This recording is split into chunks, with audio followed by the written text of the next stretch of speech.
شهد محيط ملعب أحمد بن علي وملعب الثمامة يوم 25 نوفمبر من سنة 2022 إقامة لصلاة الجمعة لجماهير المونديال، وذلك قبل انطلاق مباراة منتخبي إيران وويلز ضمن مباريات الجولة الثانية من دور المجموعة الثانية في نهائيات كأس العالم قطر 2022.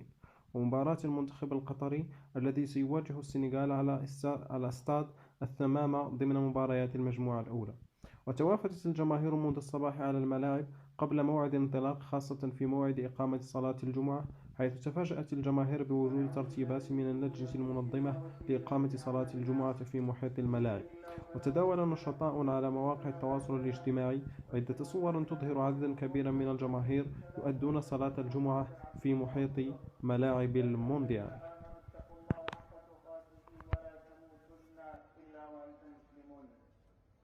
عباد الله